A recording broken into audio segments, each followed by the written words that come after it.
दुआ को उपमास। जी जी। साथ चलें, डॉक्टर ने आपको बुलाया है, आइए।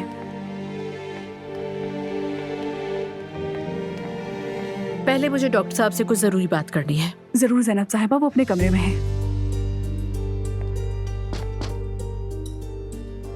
अंदर पेशेंट गाउन और चप्पलें मौजूद हैं। आप जाकर चेंज कर लें, तब तक डॉक्टर साहब भी आ जाएंगे, ठीक है?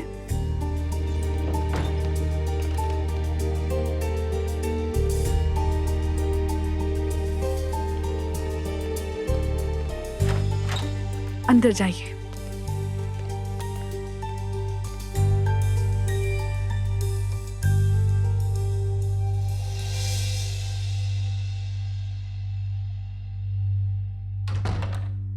जैसे ही उसने कहा मैं प्रेग्नेंट हूँ, मैं तो शॉक्ड हो गई डॉक्टर साहब। क्या कह सकते हैं, आजकल की जनरेशन में ये रुझान बहुत बढ़ गया है। प्लीज आप इससे जल्दी से जान छुड़वा दीजिए। जैनब प्लीज रिलैक्स हो जाओ, कुछ ही वक्त में सब सामने आ जाएगा तुम्हारे। अभी तो ये भी नहीं पता कि वो प्रेग्नेंट है भी या नहीं। ठीक कह रहे हैं डॉक्टर साहब, ये तो सोचा ही नहीं मैंने। ये भी तो हो सकता है कि वो प्रेग्नेंट ना हो।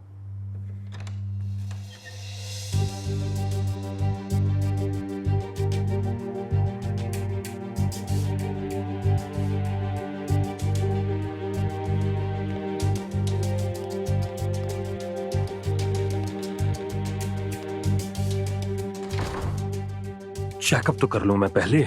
लेकिन प्लीज उससे अलग में बात कीजिएगा जरूर। ठीक है, फिक्र मत करो तुम। डॉक्टर साहब, पेशेंट चली गई। क्या मतलब चली गई? मैंने उन्हें कपड़े चेंज करने क्या के लिए। कह रही हैं आप?